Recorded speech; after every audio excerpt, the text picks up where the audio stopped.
Good evening, one. Good evening, all, and welcome to Grid Vision. It's the Wednesday night top split coverage, and we are live from virtual Dover Motor Speedway. It's me, Joe LaCastro, Jolo up in the booth with Sheldon Atkins, as usual, and Austin Derbyshire down in the truck, pulling levers, pushing buttons, and making it all come to you.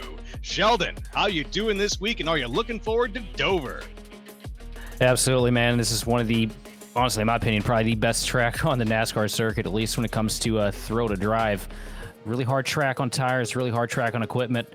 These guys are going to be absolutely hustling and worn out by the time they're done with this thing because, it's one of those few tracks on the circuit that I really feel like in the sim captures the sense of speed that these drivers feel behind the wheel. And we're definitely for a treat here, so long as we can keep it clean for the long haul. That's going to be the 200 laps here. That's a good long haul too. 200 laps ain't nothing to sneeze at, and keeping it clean for that time is going to be no small affair. But let's get some keys to the race and see what these guys have got stacked up against them here. Yeah, so starting off here, the most important thing and the biggest issue that we always have when we come here is wheel spin on these restarts. It these guys will try to get first gear to try and get a good launch, but the problem is you're going to be so high in the power band that the back tires will kick around on you. And even in second gear, I mean, this place is notorious for self-spins coming to the start-finish line. Number 2 is going to be protect the right front. One of the very few tracks on the circuit where you can blow a right front tire under standard wear if you have something off with your setup or if you just drive a little too hard. A lot of these guys are going to be coming down pit road. If they stay out late with anywhere between 15 to 0% on that right front, right in that window where we see failures and big wrecks happen. And then finally, it's going to be final line that works for you. You got options here. You can run down the bottom and make a lot of pace.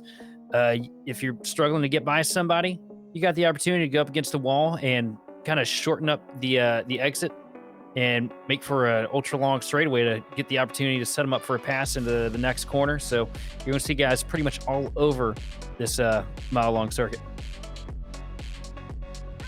All right. And our picks for tonight's race, I think after looking at the qualifying times, I'm going to go with the number 13 car of Joseph. Great time up there right now. And how about you, Sheldon? Well, you know, we don't really see the pro guys in here as often as we did in the past. I got to go with that number 4 machine of Femi Olat. I know that he's been on this service for a long time, and anytime I've seen him, he's typically running quick. I feel like Femi could be a good one to walk home with hardware tonight. All right, down in the truck, it's going to be the number 9 of Bits. His first name on that was Noah Bits. I should know that by now. Noah Bits. That's it across the commentators. Post your pick in the chat tonight, folks, so we can have a little interaction with you, see what you're thinking. It's great to be back here in the booth with everybody and enjoying a good race here from Dover, which is going to be kicking off here very soon. We got the guys getting ready to grid up right now. Things are going to be kicking off. And speaking of the grid, let's go ahead and break it down. First things first, Sean Conklin is your pole position sitter right now. Joseph will be in the second position.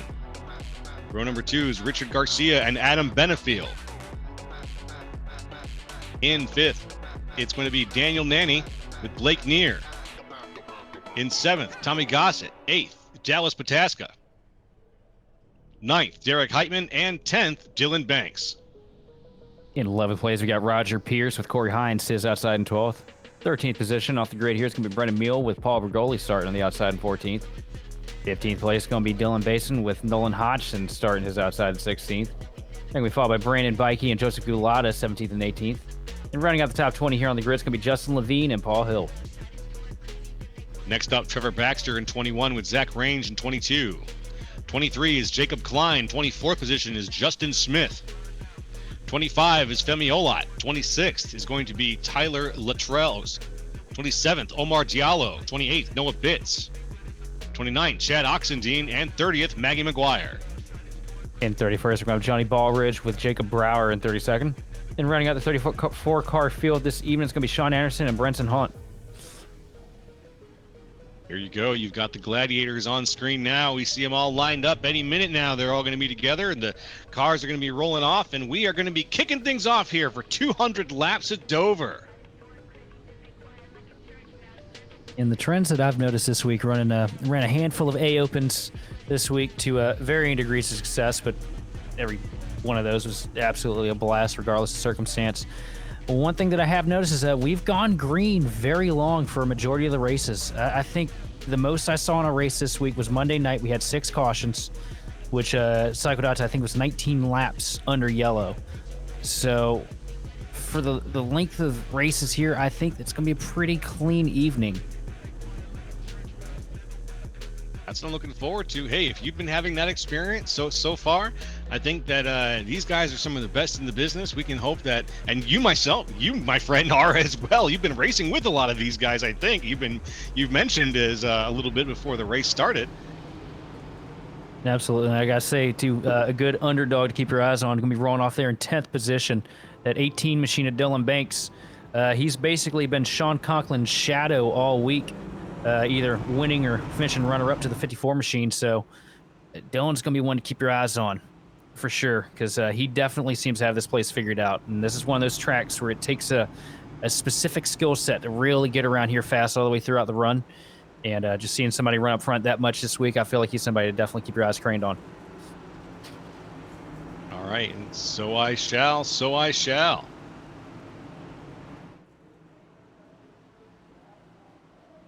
Coming around now. There's 4. The pace car is off. We're getting ready to go. And we are go, go, go here on Grid Vision, folks. Dover is live. Whew, what a leap off the line for those two. Side by side was Conklin and Joseph for a second. Now sliding back into second place is Joseph, Conklin. Everybody kind of straightening out, surviving that first start. Looks like we're good into 1 and 2. Bit of side-by-side action a little bit further in the pack right now. Everything kind of clear up here on the front end. Roger Pierce down to the inside, or sorry, gets a spot on Brendan Meal. Brendan Meal working the top line right now, trying to hold off Dylan Basin, but Basin going to use the inside line advantage to pull ahead. Now Brendan going to fall back, try to save those tires, get himself tucked back in the line here. Don't want to get out here and make too many big slides early. So we got one car around already. The 48 machine is Dylan Banks, and hard contact from Brendan Meal. Head on into the outside wall. Derek Heitman's caught in it. It's going to be a huge wreck out of turn 4. At least 6-7 cars caught in this mess. Yeah, I see a number of names already sliding down the wall there on the live timing charts. Really unfortunate. It looks like they're trying to sort things out a little bit now, but you knew it was going to happen early. It was going to happen, right? Yeah, that's gonna be terminal for the 48 machine of Dylan Banks. You see the right front tire deadlocked up. That's the commentator curse at its finest. And what I think happened here is I think he might have just got in the corner a little bit too hard. There's a huge leap coming into turn 4, and the car just smacks the bottom of the frame all the way through the corner if you hit it the wrong way with too much speed. And he just bottomed out, lost control of it in turn 3. Physics did the rest. See Jacob Klein getting caught in it too. There's Nolan Hodgson up there in the Neapolitan 12 machine.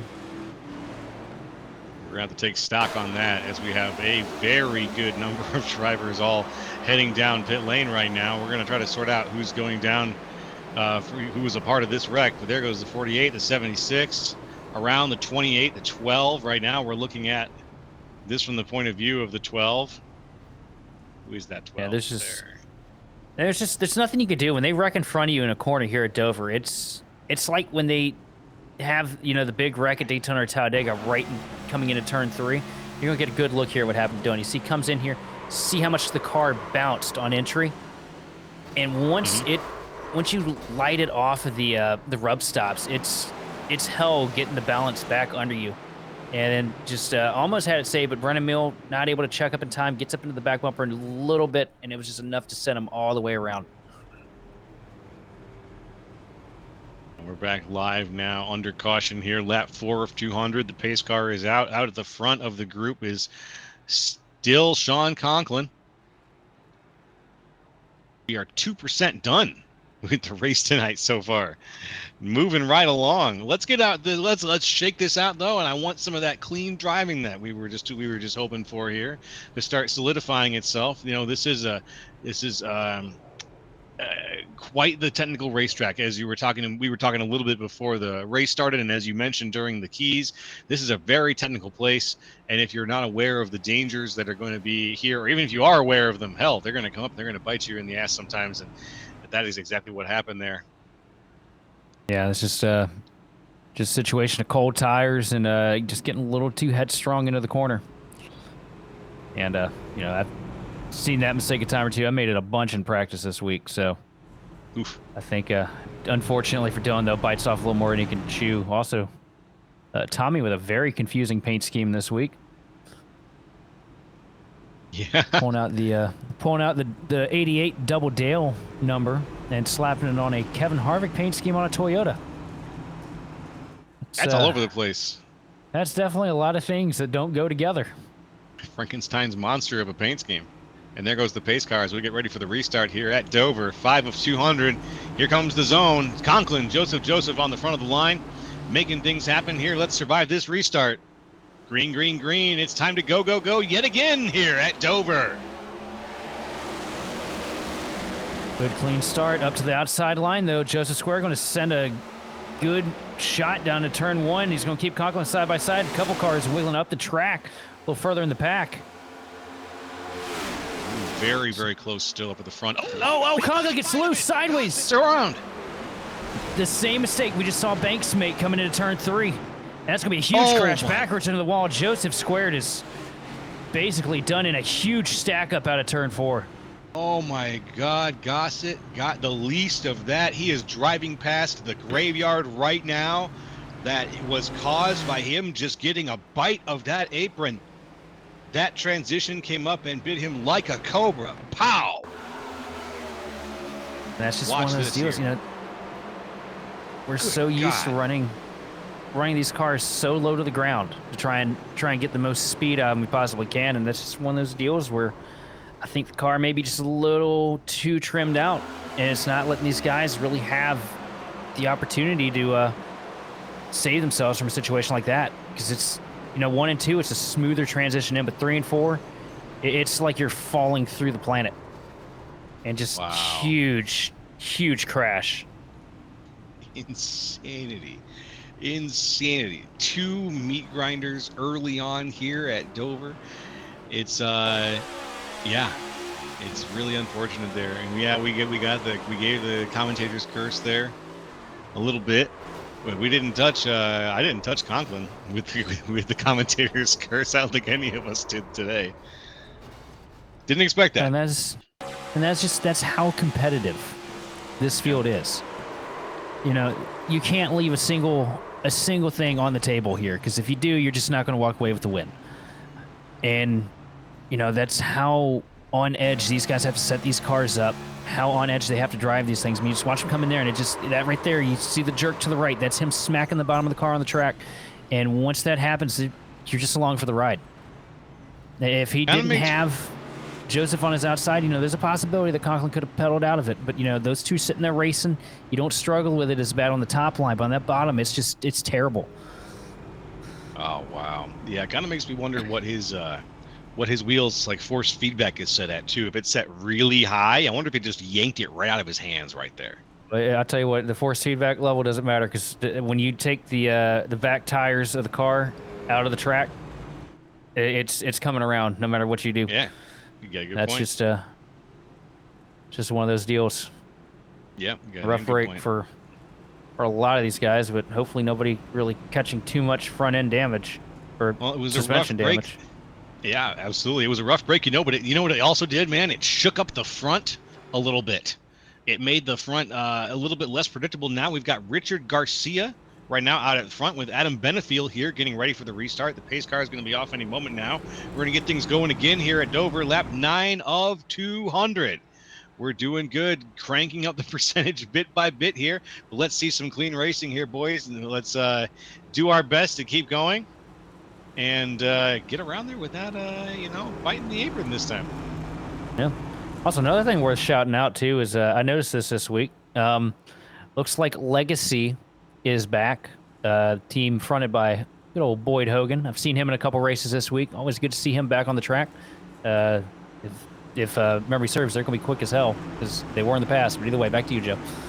Love it. Love it. Look out for Legacy. Here comes the restart. Green, green, green. We are green again here on Grid Vision. And there he goes. Garcia out with a leap to the front. Tommy Gossett right behind him. Little ways back, actually. And if you're Tommy right now, you are absolutely pedaling this thing around here as lightly as you possibly can, because you've seen, you know, that cross into turn 3 by 2 of your teammates. And, oh, yep, Tommy wiggles around the track hard into the outside wall. It just bit Gossett. And that is heavy rear end damage to the 88 machine. That's how you know that. Oh my God. That's how you know it. Those guys are all running the same stuff. You know, they're all fighting the same demon coming into turn 3. That demon is just sitting there with a pitchfork. And he's gotten 3 cars tonight. 3 cars within the first 10 laps have fallen victim to that turn 3 demon. Good news is, you know, that's one of those deals, though. You know, if the car's not too tore up, all you got to really do is come down pit road, raise the rear end of the car a little bit. You know, you can do that with your spring perch offsets and everything. You know, you'd be more than fine to finish the thing off. I can already imagine that Sean Conklin's already been on top of that with the incident he had earlier. Same goes with Banks. So I imagine they probably gotten it fixed. Tommy just, you know, stayed out there, kept the track position, hoped that wouldn't happen, but unfortunately it snakes back around and gets him. Does indeed. We got a few not really much going on too far back, though. But Johnny Baldridge right now kind of sitting out there a little bit in the 17, and he was almost cycled back there a little bit. And look at that! Look at that! 2 cars behind him is our race's former leader, Sean Conklin. Now Baldridge riding the midline here is going to get cycled back potentially here by the number 1. That's Omar. Ooh, Oh, up into the fence a little bit. Yeah, Baldridge gets a little tight. It's a little bit tight coming out of turn 2, mows down the fence a little bit. Thankfully, the one machine keeps it off of him. Going to lose a spot here, though, to Sean Conklin, but, you know, that could have been a lot worse. Could have been a car spin down the back straightaway. Down to the bottom into turn 1. Here comes Sean Conklin, though. And we got another caution on the speedway right now. Yellow's out. Where's that coming from? Zach Range maybe here? Let's see. I've got that name on my little screen. Let's go back in time in the old Wayback Machine and take a look and see what's going on. It's like the same thing, man. If memory serves, Range, it's a Ryko car too, isn't it? Like maybe the track conditions are a little too cold or something.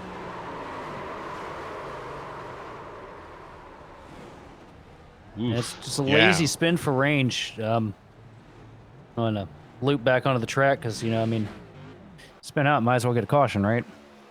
Might as well. You're gonna spin out down to the inside of the track. Just go ahead and pull back out on it if you can. But it looks like that's going to be our number 3 caution of the evening so far. Yeah, conditions on the track. It's 80 in the air. It's 98 degrees on the track. So, I don't know, cold tire situation. People just weren't warmed up yet, and they were trying to hit these corners like you know, drummers in a heavy metal band. I was trying to think of one off the top of my head, and I couldn't. I think trying to look at the weather right now, and track looks like it's a bit cooler than what we've seen in most of the A Opens up to this point this week. You know, I think most of the Opens we've been sitting around, you know, 110, 115, that kind of ballpark. Track temps sitting at about 98 degrees Fahrenheit right now, which that means more grip. More grip means, you know, car's a little more planned to the track because you got a little bit more load in it. And running low where it's smacking the track a little bit already. Once you cool the track down and give these cars a little bit more grip, it's going to bury the bottom end of the car into the track and cause these things to snap out from under them. That's wild. We've seen sparks fly every time that's happened here. You're right. It is that bottoming out that is causing so much trouble here. When that car contacts the track, oof, there's just that moment of complete loss of control. You know, that was going to be one of my keys today, too, because all week I've ran pretty close to the track, and I just figured that was a me-only experience, so I didn't figure the rest of the field was also fighting with that. So, you know, that was going to be one of the keys today, but I was like, no, they got this stuff figured out. You know, these guys everybody's great. But I guess that's where the special sauce and the speed this week was, so. Well, right now, looks like these guys are going to do their best now to get another restart going. This will be the 4th start we've had today. Let's make it a good one. Going around now with the pace car. This will be the last lap we do before things get cracking here. Lap 18 of 200, almost 10% of the way through the race tonight. How about that? Let's try to make it. Yeah, 20%. It's going at about my regular download speed right now, so we will keep our eyes off of the progress bar for the time being. That's a good idea. That's a good idea. Less focus on that, more focus on making it through turn 3 without bottoming out the car. How about that? There they go. There they go. The pace car is off. We're looking for the zone. Richard Garcia, Joseph Galata right now on the outside. And there it is. That's the restart zone. Here we go. Oh. Bit of a checkup there on the outside lane. Trevor Baxter struggling to get through the gears in the 10 machine. Thankfully, giving everybody enough room to make it into turn 1. Right now, lipping around the outside, though. Here comes Noah Bitts in the 16 machine as he blows the doors off of Adam Benefield. Benefield kind of taking it easy on the bottom line here.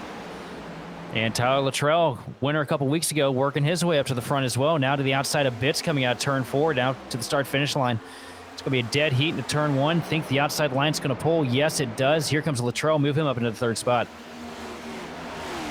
Bad, not bad. Luttrell to the third spot. Bits behind him in the Wendy's machine. Things are straightening out here in the top 5 or so, but it looks like there's still some side-by-side action happening a little further back. Oxendine is side-by-side with the 54 of Sean Conklin, making his way back up the pack. And Conklin going to clear Oxendine with ease there, using the outside line momentum to carry him down to turn one. Now he's getting up to the back bumper. Brandon Bikey, but here comes Bikey down to the inside of the 10 machine down the back straightaway with a last-second dive in the 27, and he's going to take it away into turn number 3. Whew, very last-second dive, but it worked out for him. Bikey looking very good there in those double stripes on that 27. Still side-by-side behind him. Conklin makes his move.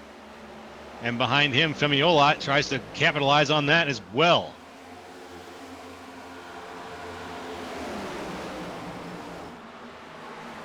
Ooh, bouncy, bouncy. Very, very bouncy track sometimes. Just watching some of these guys go through it. This is a track that was definitely a little bit easier in the older cars, just because of the way the suspension travel worked with the Gen 6 car as opposed to what we have here with the Gen 7. You know, these cars have a little bit more, well, a significant amount more grip in cornering, but you are just praying every time you go into the corner that you haven't bit off more than you can chew, because you have to run them so stiff to keep these things in the optimal aerodynamic window. Whew. As they say in episode 1, now this is pod racing. This is exciting stuff. Right on board with Femiola here, working his way through 3 and 4, trying to be, you know, nice and calm, playing it down there to the transition to the banking, trying to save a little bit of tire, let the left side do a little more work than the right side. It'll really help you out on these long runs. And you can see Femi's pretty much a master of it here. As he's, you know, running a little bit lower, getting less momentum out of the corner, but still able to hang on to the back of the 10 machine of Trevor Baxter. As we were watching Femi there, I was noticing behind him Dallas Pataska having a little bit of a bounce. Chad Oxendine almost losing control of his car, going over the hump there. It was, yeah, good save there. Oxendine, well done. And Pataska put the nose down to the inside of Femi there down the back straightaway. Wasn't able to get himself cleared up to get down to the bottom and maintain it, though. Here he comes looking again down the front straightaway, down to the inside quarter panel. Now down to turn 1. Here comes the 17 machine, and it looks like he's going to take it away from Femi here. Femi going to give a little bit there and let the 17 go. And here comes Conklin diving down the inside of the 16 of bits. Yeah, I saw that. Bikey made the pass there. Conklin's following right behind. Bikey had to really reel it in and watch the inside. He's had 3 cars there so far, back to back to back. He's now well aware that he is getting passed up a little bit, and I think he's going to, yep, there we go, slides down to the inside himself, tries to secure his position a little bit instead of handing it over to these guys. But those 3 all made excellent passes on that car. And now we've got Bikey, Conklin, and Baxter all one step ahead of Noah Bitts. Working in the outside line. Here comes Pataska trying to get past the 16 machine. Just about does it. Think he's going to get it here, because I don't think that Bitts is going to be able to keep it bottled up. No, he's not going to be able to. Here comes the 17, and Pataska moving up in the 8th spot. Oh, he did it. Yeah, something, I don't know what's on there. Oh, slow car on the outside. Very slow car on the outside. Who is that falling back through the ranks there? One of our lapped vehicles, I believe, but very slow car, almost getting caught up with some of the leaders here. Luckily, no one slammed into that car as we were all trying to figure out where he was going to go. But he's high on the outside now, as we've got Bikey back up in front, in good position in 5th. A few car lengths ahead is Benefield. I'll tell you what, there's no worse feeling than running Dover with you know, the suspension torn up, a little bit of damage to the splitter, way off pace, just getting driven by. It feels like, you know, once the run strings onto it, feels like every second of every lap you just got somebody to your inside flying by you. Yeah. Yeah, it's a solid 1 mile track, so you got just enough time to get if your car is not in great shape, you know you're going to be seeing the leaders more often than in your rearview mirror than you probably want to. Maybe not as bad as Bristol, but it's up there. Yeah. Oh, it's exciting stuff, though. I got to admit, it's pretty exciting stuff. Well, it's exciting. Just being in a crumpled up beer can here is definitely not much of a thrill that you'd want to have. No, not at all. That's fair. That's fair. It's more from the perspective of the announcer that I give that. It's my privilege, as an announcer, to be able to say that it's exciting stuff. As we keep up with some of our drivers here, love the angle here with the camera just getting shaken as these guys go flying by. What do you think? What do you think they're doing? What are these guys doing? Buck 60, buck 70? Hit about 171 into turn 3. That's the highest speed point on the track, and running it down to about 135 center pace, depending on what part we are on the run. But right up in front of the pack, Richard Garcia doing a pretty good job holding Justin Gulata at bay. As we look at the live speed right now, actually, 154 coming out of the corner, down the back straightaway, gonna hit 171. Yep, there we go. Look at you. Hey, right on the money. Price is Right rules. You would be walking away with the prize right now. One thing that I'm really liking that I'm seeing, though, right now, though, is if you look behind Garcia, Gulata, these two run in two very different lines. Yeah. And both very well comparable on lap time. Gulata going all the way up against the fence, trying to get as much momentum as possible. Garcia staying low. NiS he's starting to trickle his way up to the top a little bit, wants to block a little bit of the air to the nose of the 98 machine. But, you've got options here. That time by Gulata was just a hair faster than Garcia. And last lap, same story. But now you can go places here. It's not like some of the other tracks we go where we're just all gridlocked around the bottom. If you go to the top, you're pretty much shot. Gotcha. Now, question for you. Who's paying the heavier price right now? Is it Garcia or is it Gulata? Well, most weeks I would say the guy on the outside is the one that's definitely hurting himself. But, I've run the top a lot this week, and I feel like at the end of the run, I'm still just as good as if I was running the bottom. Like, it's a hard one to tell. It all comes. I think with this battle, it's all going to come down to setup. I don't know who's on what. I know that Gulata's on CFM equipment. I don't know what Garcia's running. And right now, it looks like Gulata is definitely doing a lot better as he gets to the outside quarter, coming down the back straightaway. Gulata up to the lead with ease. Garcia going to roll over, let him have it, not try to hold him off. Knowing that the 98 machine is just a little bit better, he's going to fall in line, maybe try to save a little bit of tire and make another stab at it here in a little bit. Ooh, like a rocket, too. What a good pass that was. A high on the outside. Not too high on the outside. It was just a nice, smooth pass on the outside. Hey, thank you to Pew Pew America on the grid. And nice thanks for to the have follow. you. Also, be sure to check out that shiny new button we have there. The subscribe button is a very handy one as well. That's true. Follows Big Sister. We would love your support, folks. We do this for the kindness of our hearts, and we'd love to do it even more. And the more that you hit that button, the more we can bring to you. So consider, if you will, that subscribe button, or if you have a friend who likes Grid Vision, give them a subscription to Grid Vision. You can give them a subscription. You got that Jeff Bezos money too. Don't forget, folks, everyone who has got Amazon Prime, you've got one free Twitch subscription. So if you'd like to send that our way, if you haven't hit that button yet, you haven't subscribed to anybody on Twitch, and you follow us at Humble Old Grid Vision, we'll take that off your hands. And we'd love to add it to our support here on the show. If we make enough money doing this, our wonderful producer, Austin Derbyshire, our fearless leader, will actually let us leave our apartments. Right. Right now I'm on call for, anything that they need for race calling wise. So we're not allowed to leave our apartments. That's right, folks. Locked to our desks.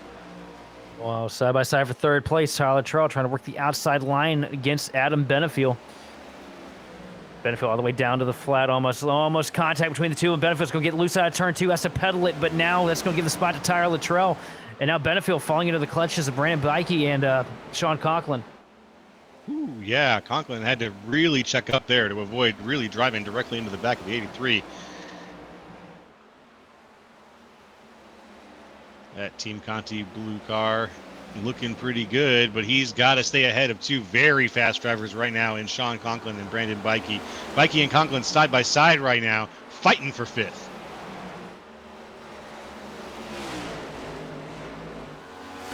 Down to the inside through 3 and 4. Conklin trying to get past Bikey, but there's one thing that's known about Bikey is he's not somebody that's going to roll over and let you have it. He will, as you see right there, hang on your right rear quarter panel any opportunity he has to try and hold you at bay. A little bit of contact out of turn 2. Bikey's going to go up the hill, but they're still going to be side by side down the backstretch into 3. Is Conklin going to be able to clear him here? Yes, he is. Trying to pull a little bit of a slide job on him. We better hope Bikey doesn't get to the back bumper. Yeah, he will just shovel him at this point. But it looks like they've got a car length, and it looks like Bikey's going to fall back another length there. And he's going to give that spot to Dallas Pataska, who moves up now. And it's going to be Sean Conklin holding on to 4th position, climbing his way back up the ladder bit by bit, looking now at the bumper of Adam Benefield, trying to make his way towards the top that he once had. And Pataska carrying the banner for Legacy Motorsports right now, sitting here in the top 10. Good run for him so far. It's pretty crazy to see these, it's crazy when you see a team go dormant for a while, then just show back up out of nowhere, and they just have a whole bunch of speed. So definitely in the right direction there. We also got a couple of, guys that we wouldn't necessarily expect up here with all the incidents that we had earlier in the race. I mean, Bikey's still hanging on strong in 7th. Got Trevor Baxter holding on to an 8th place spot right now. Somebody we don't normally get the opportunity to talk about. The chaos at the start of this thing really opened the window for a couple guys to kind of make this their own race. You see Femi Olot trying to get around the outside and actually getting put under pressure right now from Diallo. Up in the middle of the group, you've got Derek Heitman, who's down a couple of laps after a bit of a mix up the 76 machine. He's trying to make his way.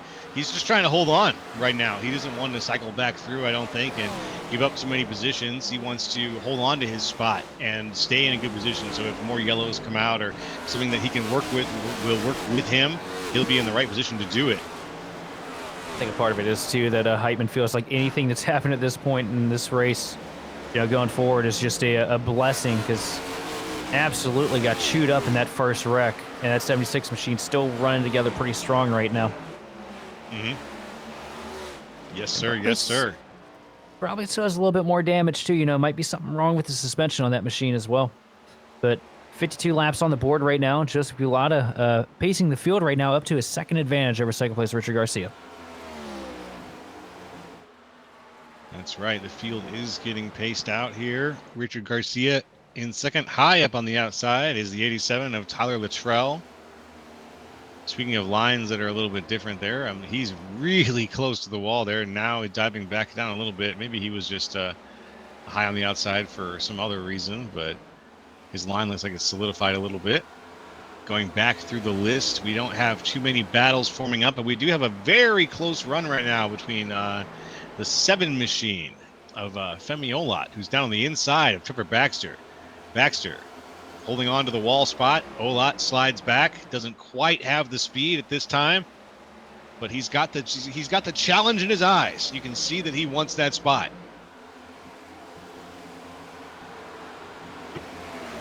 Yeah, Trevor doing a really good job hanging on against, world-class talent such as Femi Olot. And just goes to show, man, the level of competition here in the NiS series. We got a pro guy out here. We got a couple guys that I could see in the next couple years making their way up to pro, and everybody's kind of on a little bit of an even footing here. Everybody, still battling throughout the field. It's not the easiest thing to cut through. No, sir, it is not. Here we go. Here we go. Looking in at some of the races going on. Diallo right now. He's sort of sitting at the back of this pack here. Coming up in front, one of the lap cars falling back and letting some of the cars through. Riding on the nose here of Diallo as he looks for Olot.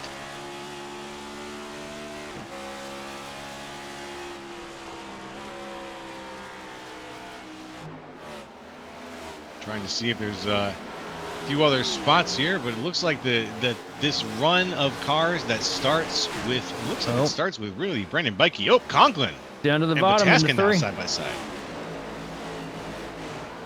What happened here to Conklin? He's lost a little bit of that head speed that he's had so far, and Bataskin looks like he's making the move on the inside now. Man, I gotta wonder if, that damage that Conklin faced with that incident earlier, if it might still be lingering in that car a little bit. Once you take hits that hard early in the race, you just gotta worry about, if the suspension's everything's still pointing in the right direction where it needs to be. And then also, obviously they had to make adjustments to all those cars on pit road as well. Might have lost a little bit of speed lifting the back of the car or the front of the car, whatever was dragging up off the track. They definitely got to refine that balance. And refine it, then they don't have too much time to do it because there's right now with the way things have been going. Whatever you make it, if you make a change, if you made the change on pit road, you're stuck with it. Until the next pit stop, but exactly, well, that's fair. Until the next pit stop, at least, which could be a while though. It looks like we've been doing pretty good so far. Fingers crossed, I will say that. Tasker definitely putting together a good run. Also, Luttrell all the way up against the fence in the center of the corner there that last time through 3 and 4. I wonder if he's going to do it in 1 and 2 here. Let's see it. Yeah, not quite as high here in 1 and 2, but 3 and 4, he was way up there in the gray. I thought he was going to go into the fence for a second. Would be a very, very big speed sink here, and now we see Luttrell down again toward the middle third of the track there, and even the lower third a little bit of that time. So maybe that was, I'm not sure what caused him to go wide there. Just experimenting, trying to see if he can open up the groove a little bit to find the pace that he needs. As you see Gossett up against the fence there in front of him. Tommy, rough day getting rougher. Looks like he's coming down pit road here, the 88 machine. Yeah. Yes, Still, he is. Good deal of damage on that car. That's the most cursed paint scheme I've ever seen. Even I can tell that's a cursed paint scheme. Looks like Ronald McDonald's freaking shoes.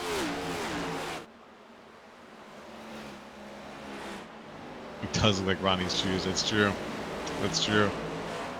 Oh, he has you call him Ronnie? Yeah, we're buddies. All right. I bet you still play in the ball pit, don't you? Oh, and you don't? No. Oh man, the amount of kids I know that went in there and pissed when I was a kid. I'm good. Oh, the play. Yeah, you got to know your place, man. You can't just go to any old one. You gotta know somebody who knows a good place. Well, it must be nice having those opportunities. I had to deal with with some pretty sketchy play places. No, I have sadly outgrown the play place, but I leave that to the younger generation to enjoy at this point. I mean, hell, our Chuck E. Cheese had to get closed down because there wasn't just animatronic rats.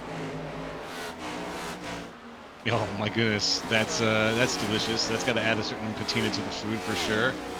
Yeah, we were wondering why I kept getting sick every time I ate there. My play place is just called Buffalo Wild Wings now, because they got 25-cent wings on certain days.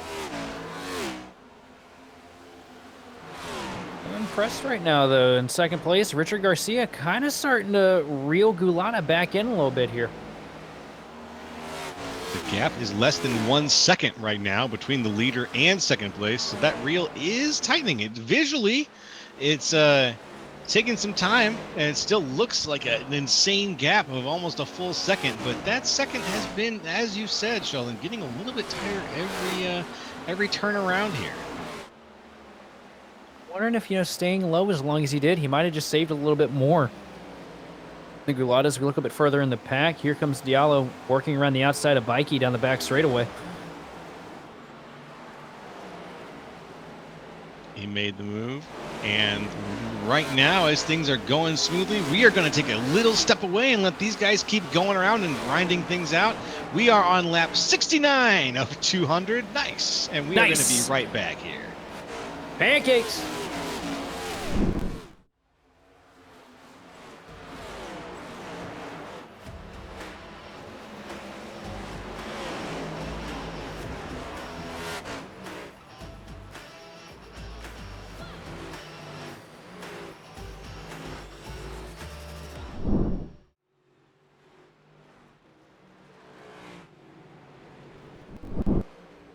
hey, folks, hope we didn't get too far away from the computer to get your sandwiches and drinks and whatever, because we had a caution pop out the moment that we went away for that commercial. Let's take a look here at Paul Hill and see what he was up to. Hill goes down to the apron and it looks like he's trying to, whoa, bad shift.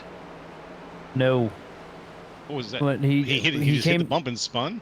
Yeah, come down pit road, and there's bumps in turn 3 on the apron and bumps on pit exit as well. And if you hit them at the right speed, it does that. It just jerks the wheel basically out of your hand, takes the, we've been talking about how low to the ground we are this week. And we saw instance with that earlier. Same principle there in turn 3. Jeez Louise. Car got bound up on the rub stops underneath it and yanked it around. Well, Paul Hill, the only one there. It looks like he was involved. So we're going to kick things back to our commercial break, and we'll be back with more Grid Vision real soon.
Welcome back, folks, to Dover International Speedway. It's me, Jolo, Sheldon Adkins, and Austin Derbyshire up here. Dover Motor Speedway, excuse me. I want to make sure I get the name right. It's Jolo, Sheldon Adkins, and Austin Derbyshire here bringing you Grid Vision on Wednesday night with our top split coverage. And right now the guys are getting ready to go. Out in front, Richard Garcia, Joseph Galata kicking things off. Green once again after our little Paul Hill spin around. Things are looking pretty good. What a restart here. A little bit of wheel spin there. That's going to open up the door for Luttrell to go to the top. Luttrell gets loose in front of the field. Around he goes backwards into the fence. And Gulata's around as well. Also caught in, it's going to be Maggie McGuire and a couple of last-second tag-ins as well. Just a couple of last-second. Oh, my goodness gracious. Yep. Oh, my goodness. God bless America. That was us. Another slobber knocker, as good old JR would say. We got to honestly go back a little bit sooner to see what transpired to cause all this, but Luttrell just sends it into turn 1. Cold tires, maybe a little too much on the loud pedal there, and it snaps, and it looks like Luttrell's going to be done as well, because you see heavy suspension damage to the left front of that machine. Yeah. Let's watch that one more time there. Gets in there, spots around, and I'm wondering what happened to Gulata there. If there was maybe a little bit of contact between him and Conklin, or just an overcorrection to avoid. But also, it looks like Gulata's got the right rear toe knocked out. You see the rear end housing shifted on the 98 machine. Yes, sir. Tyler Luttrell is officially out of the race. He's taking it out and put it on in the truck. Right there. Yeah, that's going to be the deal breaker for Gulata. Mm-hmm. Mm-hmm. Which, definitely one he's going to be disappointed in based on how much performance he showed here at the start of this thing.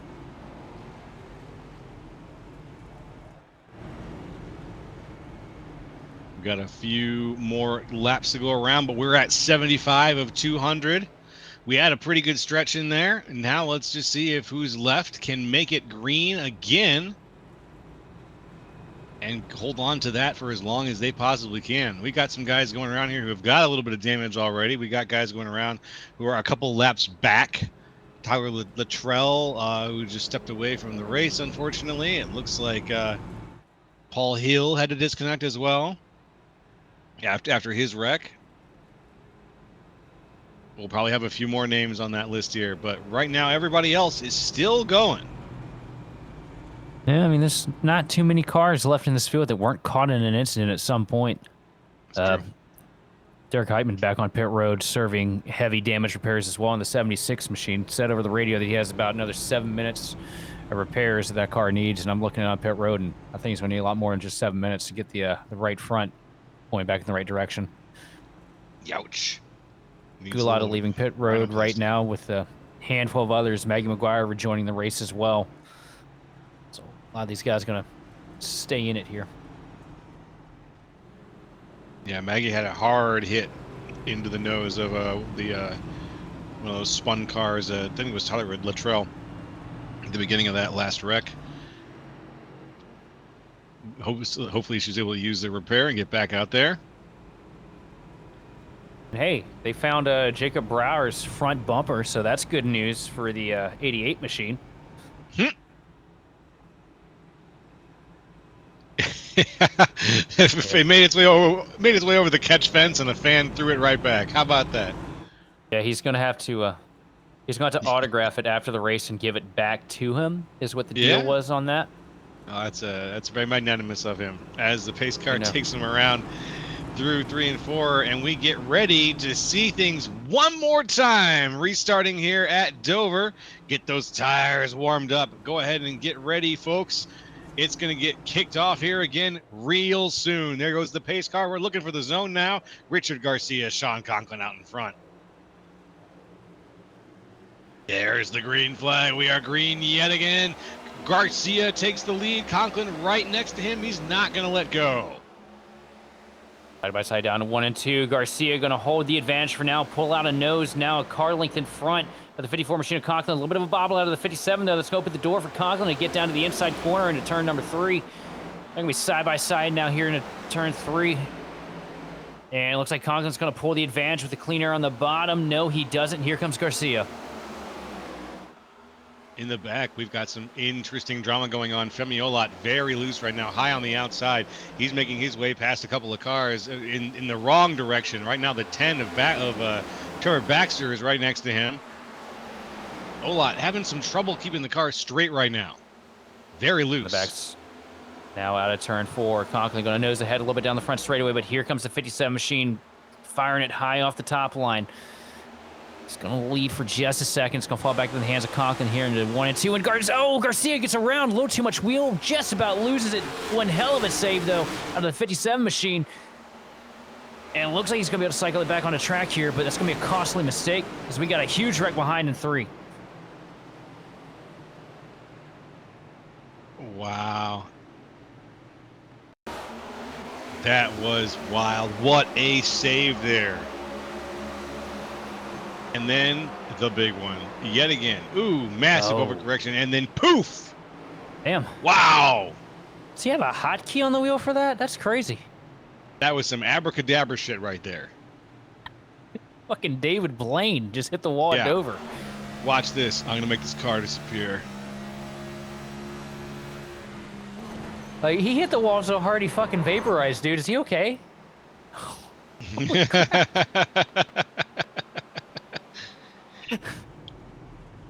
Wow, yeah, the fastest I've seen anybody who knew. Maybe he thought if he alt F4'd, it wouldn't count as an incident against him. So that's why he alt F4'd so quickly. I think he didn't want the caution to come out, but he was so far sideways that it wasn't avoidable. Really wasn't, unfortunately. Really wasn't. Well, so here on Grid Vision, we're going to start putting pictures of Paul Bergoli's car on milk cartons and see if anybody can find them, because... Somebody check. I'm going to check 1985 for his car, because I think that's where it is right now. When this baby hits the wall at Dover, you're gonna see some serious shit. You're gonna see some serious shit. He is definitely out of time. That car is out of here as we are getting ready, probably at Dover. There we go. He is returned to the atmosphere. He is now one with the cosmos. Yes. They're playing bagpipes in 3 right now. He's pure energy. Love it. Transubstantiation. First thing we got. First time we've ever seen that here on the track. Very impressive. Hey, D-Base 7X. I've seen a lot of people auto F4 in races. I have never seen somebody manage to hit it while they are still wrecking. That is a first. Like, I don't think the car actually hit the wall. Yeah, like, no. We might have to look back at that at some point and see if he actually hit it or not. I'm thinking of all the jokes right now. It's on platform 9 3/4. It's in the Phantom Zone. It's a lot of places that car could be located. Narnia. Yeah, you never know. I got a lot that I could throw out too, but I like us being able to broadcast. I like having a job, so I will happily draw the line where I need to. Okay, well, I will exist here as the ballast to balance us out and make sure that we don't get canceled and broadcast as well. Under yellow here, and I see Roger Pierce is in the chat. Brother, how many in are you right now? Count the empties. That's what we want to know. Hey, we're like, we're 1 to green here. He's a lot. A lot. Need a lot of good luck to avoid. I don't. Dude, is he even on the? Is he still on track? Oh yeah, that's right. He got killed in that first crash. Never mind. Yeah. Oh yeah, he's definitely hammered. All right. Well, there goes the pace car, and let's hope no one else from this current running group gets hammered. There they go. Green, green, green. Out in front, we have Sean Conklin and Omar Diallo. And big struggles on the outside line for Benefield getting through the gears. Looked like he spun tires a little bit in the 83 machine. Really stacks up the top lane. Gonna lose a handful of spots in the process as you see Pataska going to come up in front of him and take over the 3rd position. And oh, a big wobble for Benefield. Whoa. Almost lost it the same way we saw Conklin and a handful of others did earlier in the race.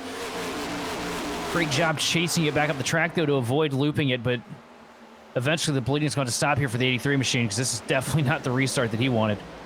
No, yeah, that was a hell of a moment. Really good save there, but it was a wide, dramatic arc that he had to draw with that car to get back down without, just smashing it to pieces there against somebody else. Luckily, didn't happen. We got everybody now. String of pearls now out in front. First 10 cars or so. A little bit of side-by-side action, though. Right as I say that, the 77 and the 83 side-by-side. That's going to be Adam Benefield on the inside. Oxendine on the outside, trying to make a move. Chad putting together a pretty good run here today in the 77 machine. Ooh! A little bit of a wiggle from the 83, not the good kind. Benefield cycles that back to assess his situation a little bit there. It gives the spot to Oxendine and moves forward. And a little bit ahead of that, we've got Femi Olot making a big move right now on the 16. Noah Bitts falls back. Yeah, Femi powering around the outside line.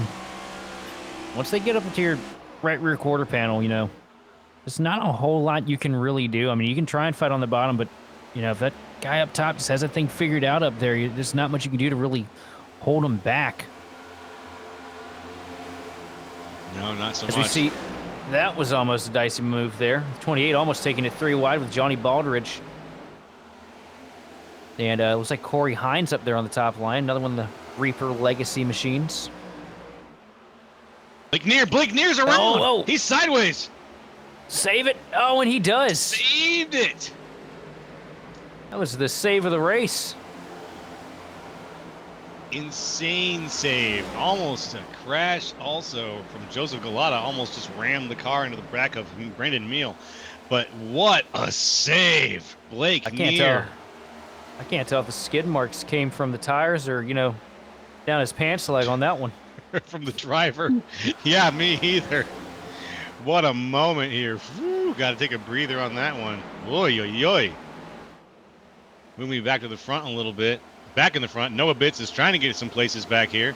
Bitts moving forward past Chad Oxendine. Oxendine cycles back now.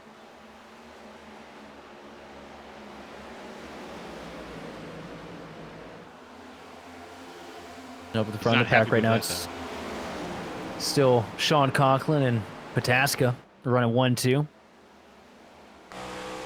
Yeah, Pataska putting together a really strong run. I'm sure Boyd is absolutely thrilled with the pace that his cars are showing here tonight. As he's running down, somebody that I think you could take and plug into the Pro Series tomorrow and would get good shots, good runs. Yeah. Who's that? Conklin. Oh, good. Yeah, absolutely. Yeah. Yeah, it's no secret. That's where that kid's going to end up landing here if all goes according to plan. I think so. Everything's going according to plan. Sitting in third, good run from Diallo, the 7 machine. Yeah, up 24 positions from where he started. Oof, spicy. Yeah. And thankfully, he picked the patriotic jockey paint scheme and not the cursed one from last year that they had Chastain and Suarez run. Yeah, cursed. It was literally a white car with a picture of a man sitting next to the where the driver is. And it was just in underwear. Just a dude in his underwear, just sitting there. We've all been there, but it's got no place on the racetrack, I gotta say. That's a cursed paint scheme. Oh, Garcia up into the fence a little bit there. Ooh, that's not good. Is it going to cost him a little speed, maybe? Yes, no? He's looking all right. Paint. Yeah, but not speed. Behind him, Femiolot, though, thinks it's good. Femi's going to treat that like it cost him speed. It looks like he's signaling for a pass. Femi's definitely putting the pressure to him right now, holding down the intimidate button, coming out of the corners, trying to get that 57 machine to budge. But honestly, Richard Garcia, he was up there, led a whole bunch of laps at the beginning of this thing, fell into the clutches of the field after a big slide. But Garcia's got a lot of pace here today. He's not going to make it easy for anybody. This is probably the best run I've seen that 57 string together all season. It's got to be one of the best I've seen, at least since we're calling. Ooh, right there to the wall he goes. But he 57. Needs to stop doing that. Yeah, cut that out, will you? Yeah, come on, brother, bring it home. Yeah, we're saying nice things about you here. Hopefully that's the problem, The drivers always love to argue with what the commentators have to say. I have a whole log of messages in my Discord if anybody wants to try and dispute that. I've got quite a few messages in here. I've gotten a few too. From guys saying, "Hey, okay, all right, you got me on a few of these." Because everybody can have an opinion, but if a commentator has an opinion, oh my God, that's terrible. But I race with y'all week in and week out, okay? All y'all suck to an extent. You're great. You're great, but you're all assholes. But these drivers just want to prove us wrong so bad that as soon as we start saying something nice about them, they decide, you know what? No, screw you, man. I'm stuffing it in the wall. Ain't that the way it is, though? You know what I mean? That's just got to be the way it is. Oh my goodness. It's been it has been an up and down commentator's curse season for me. It has been a privilege, though, to call these races. I gotta say, I've been having a good time. I've been racing a little bit myself, but not in this car, so I always feel like I'm a little bit out of pace when we start talking about this car. But here we go with a little bit of side-by-side racing. Let's get back to what's going on here. Yeah, out of Benefield now down to the inside of the 10 machine here. On the back straightaway, going to be a dead heat between him. And looks like he's going to get him clear here into 3. Good run for Benefield, trying to capitalize. Had that big slide earlier. I mean, I guess you could say that about everybody, though. I think the only thing that hasn't been looped around against the fence at some point in this race has been the pace car. Woohoo! Accurate. Hey, thank you, Racing Man, for the follow. Nice to have you here on the grid.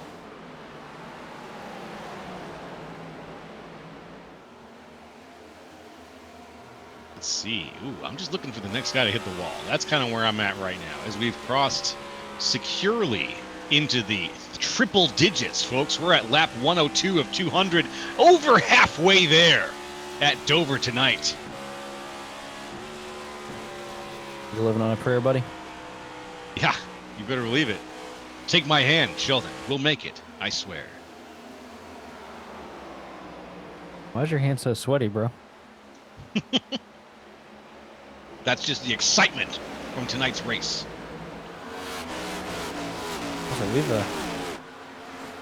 We only have 21 cars remaining on the lead lap. I think only 22 left on the track after the rash of self spins we saw earlier today. Wow, what a dicey! We're down to 21 cars on the track. That's almost like 13 cars down. Yep, something like that. I mean, I'm just going Virginia. I couldn't tell you how to count. Tell you how to race. I can't tell you anything when it comes to that math thing, though. Pretty shaky there. See Nolan Hodgson trying to work the outside line here. Don't worry, I'm from Missouri. We count things in meth labs, so I'm not much better. Not too far off here either, buddy. Corey Hines is going to pull a slide job, though, on the 12 machine. But now with the crossover to the inside comes Nolan Hodgson in the CFM Chevrolet.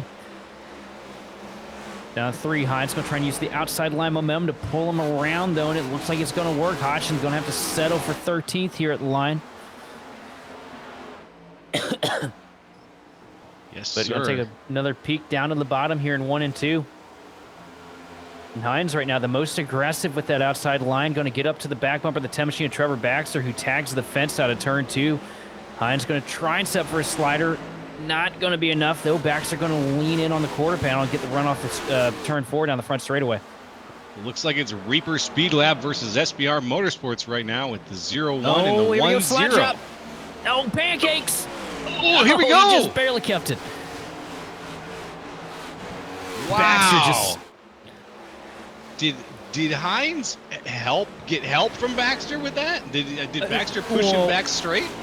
No, Baxter is probably the only person in the field that would have done it, but Baxter just completely saved Hines' ass because that car was around, and if Baxter would have put any pressure to the back of that 0-1 machine, he would have probably been getting a first-hand view of the catch fence down the backstretch.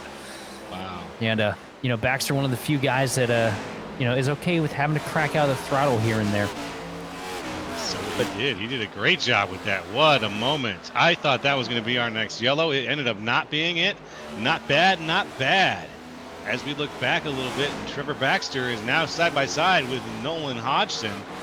Hodgson moving forward as Baxter just reassesses all of his life's choices up to this point. Phew! And right up here at the front of the pack now with a 7/10 of a second advantage. Spun, pretty much destroyed the car in the first 30 laps. Now back up here with the recovery drive of a lifetime. It's Sean Conklin in the 54 machine, pulling a 7/10 of a second advantage over second place, Dylan Pataska.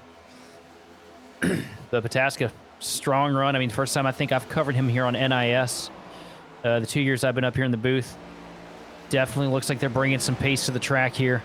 And it looks like Legacy is definitely no joke. If this is their first week back, man, I'm scared as hell to see what's going to be on the grid with me in a couple weeks.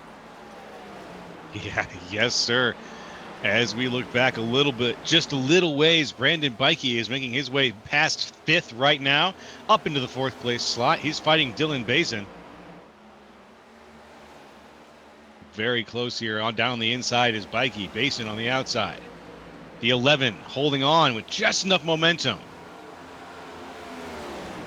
Yeah, Basin put together a really good run as well. I mean, I don't think I've ever mentioned him. And, here we are at Dover. It's been a bit of a lottery race, but, you got to survive and you got to have pace all at the same time. And, Dylan slotted in pretty well up here in the top 10. I mean, hell, in the top 5, sitting there in 4th in a split this competitive is pretty impressive nonetheless. That's very true. That's very, very true.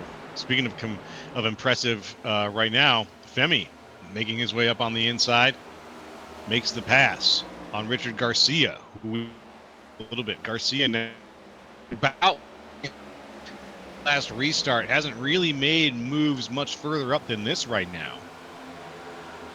Sorry about the technical difficulty there, guys. The AI that we've used to program Joe LaCastro kind of had a little bit of a bug. He should be back to normal now. What happened? What'd I do? Oh no. We need more subscribers to reach the Chat GPT Premium that we use I'm to sorry, you program hit your this. daily limit on calling raises. You'll need to buy more tokens for me to announce more position changes. Well, we did Or set if- him up on Grok. We did try to run through Grok AI there for a bit, and that turned pretty dodgy pretty quick. So we pumped the brakes on that one real fast. Oh yeah, I can make a.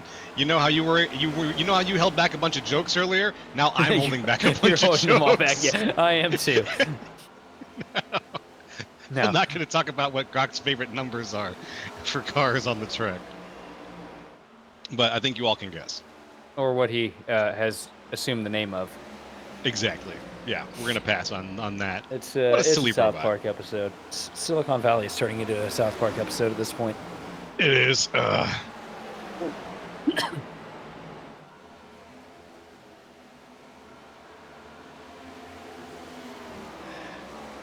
Now let's see where the battle is at, because there's always has been a battle during this race. And I've really enjoyed that about tonight's race, I got to say, Sheldon. Every time I've looked back at the pack, there's been a side-by-side moment between somebody and somebody else. Right now, it looks like Richard Garcia is just a little bit ahead of Oxendine and Benefiel, who are really close to each other right now. Benefiel cycled back just a moment ago, but I think he wants that position back as soon as he can get it. Yeah, Benefiel probably just saving a little bit of tire here on the front end. You know, we know Adam's a long haul kind of driver. And as we start to get ourselves into the closing stages here, 120 laps on the board, you know, it's definitely go time for the Team Conti Chevrolet. You see him work down to the inside here of Oxendine. Almost cleared for a slide. Up into the wall goes Oxendine, and Benefiel looks like he gets a little bit loose there.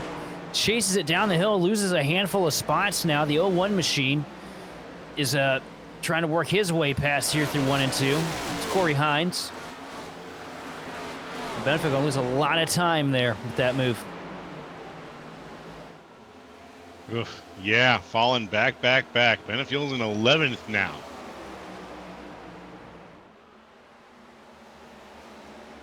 About to fall into the clutches of Nolan Hodgson here now in the 12 machine. Let's see it. Once you have to chase it like that, you know, it takes a while for you to get back into your rhythm, get back into the groove of things, and it just feels like you bleed positions until you get it back going. See Hines just about knocking the fence down in the middle of 3 and 4. Yeah, grinding his way across it, thinking he's playing Tony Hawk 3 and 4.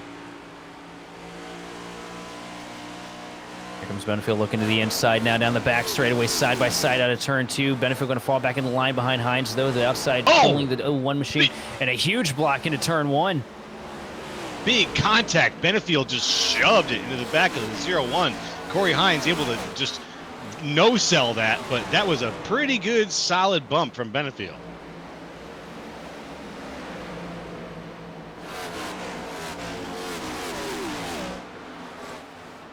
And as things go, we're going to go ahead and step away for just a little bit here, folks. Take one final commercial break before we get ready to bring you the full end of tonight's race here. 124 out of 200. We'll be right back on Grid Vision.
iRacing puts you in the driver's seat with the industry's leading sim racing game.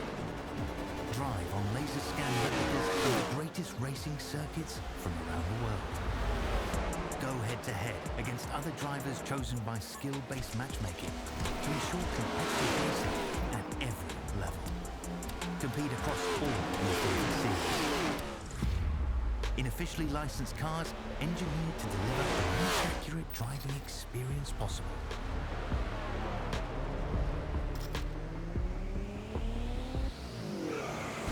Join the race or host your own with players from across the globe. Race against the computer or commune with friends. Feel the thrill behind the wheel. Visit iRacing.com.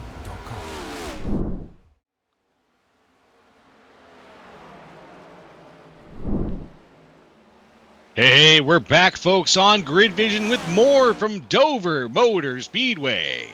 It's me, Jolo, with Sheldon Atkins and Austin Derbyshire, and together we are bringing you the end of this race. We've got another 70 laps to go or so, but they're going by click, click, click, click, click, and you better believe it. These guys are putting on the best show, like one of the most action-packed races we've had. We've had a number of cautions, it's true, but we've also had just some great racing. Great racing, Sheldon. What's been your reaction so far to how we've been, how things have been going so far?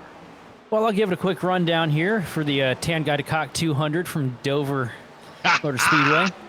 To start things out, we went to turn 3. Everybody busted their ass. Caution came out, fixed up the cars a little bit, went to 3 again. Sean Conklin busted his ass. Sean Conklin busted his ass, went down pit road, unbusted that ass. Now he's up here at the lead. A couple cautions in the midst of all that.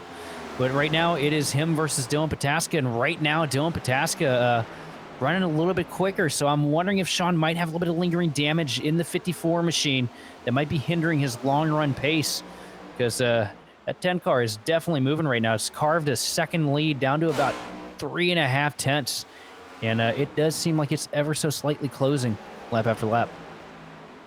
It's a pretty good breakdown, my man. It's we did have some shenanigans.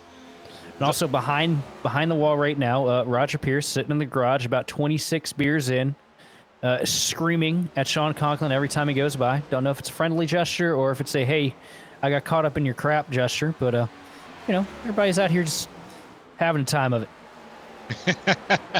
Everybody's got their own perspective on tonight's race, and some of them are a little more saucy than others, I can say. That's for sure. Also, we got a pro guy in third. Certified pro driver, Femi Olat. And that is a good powerhouse name that's been around this service way longer than either you or I could even fathom, being 11 years on the service. Hey, I've been here since 2018, so about 7 years. And you know, I remember when I first started the whole team thing, you know, hearing Femi's name mentioned all the time. So it's good to see it firsthand. We got a battle right now. Oxidine on the outside of Richard Garcia. Down to turn 1. Oxidine going to take the spot, though, and he's going to pull the 0-1 machine of Corey Hines along with him. Hines up to the right rear quarter panel, down the back straightaway of Garcia. And Garcia, it just, you know, led a whole bunch of laps at the start of this thing, but it looks like he somehow lost the handle of this car in the dirty air. Yep, just a little bit there. Look, at first I was going to say, look at Hines, he didn't have the toe. But Hines is just inching past Garcia. Just bit by bit. There's the pass. And he ends up getting the pass on Garcia. Now he's going to stay behind Oxendine. And Corey Hines moves into 8th position. And up at the front of the pack, it's getting closer than it's been all race long since Conklin took the lead back. What feels like about a year ago. Pataska all over the back bumper of the 54 machine now. Just a tenth separating first and second. Boys, hold on. It looks like we got ourselves a race here. As you see the... Whoa. Oh, Conklin up the hill. A little bit of a bobble. Did you see that? And that opens the door. Here comes Pataska. Pataska, now your race leader. Zoom. That was wild. What a little scary moment for Sean Conklin there. He was just on the edge of danger, and then he managed to pull back, but it wasn't enough. Dallas Pataska makes the pass. Well, Conklin's coming in. There's something to miss on the 54 machine. He's going to bring it down here in pit here. Oh, no. I got passed. Something's wrong with the car. Bring it in. Well, no, because he had there was a huge bobble in 3. I don't know what happened there. Just the car crossed up. Let's see it. Let's see it. This is the view from Pataska. Oh, now let's get to Conklin here. Here we are. Oh, whoa. Okay. Just gets insanely loose. I saw it. Yeah. I wonder if he's overdriving it a little bit, trying to make up for the damage he got earlier. Could be hard to say. Pataska in the pits, Hines around in the pits. It's a pit fest right now. It's a crazy one. This is definitely a difficult pit road to get onto as well. Those barrels I've seen eat a couple cars on Sundays throughout the years. And you factor that in with the amount of bumps on the apron in this car. As we've learned today, you might as well, you'd have better luck just shooting the tires out of the damn thing than getting it over a bump. Accurate. Whoop, looks like somebody's into the wall potentially, trying to go into the pits. I see some smoke over by the pit road. Oh, we got a car backwards on pit road. Shades of Kyle Busch. I think you're being efficient and saving time here, but no, you're not. Yeah, that's Basin. Basin was having a really good run, but that's all over now. Looks like Trevor Baxter just made the signal. He's going to pit in next. Looks like this is going to be it for a lot of these guys. They're all going to come in to get stacked up for the end of the race. Now, what I'm wondering right now is if Femi might have a trick up his sleeve. We saw him running kind of off pace compared to what I was expecting out of a driver of his caliber. Wondering if he might have just been really saving those tires so he, doesn't necessarily have to worry about a pit stop to finish this thing out. It's a good way to look at it. We're going to have to find out. It's going to be one of those things that's only going to play out with time here. Because as long as that right front tire doesn't reach 0, you stay on the track as long as you want. It might not work for you. It might work for you. That's a terrifying idea. But I mean, nope, never mind. Femi's on pit road. Huge lockup, and that might be a speeding. I'm going to say that might cost him. Don't know how fast he was going when he came across the line, but that might cost him. Ooh, bounce off the wall for Bikey. Bikey, now your new race leader. Yep. And right as I say that, looks like he gets passed by one of our lap cars, but he's still holding on to the race lead right now. Brandon Bikey out in front.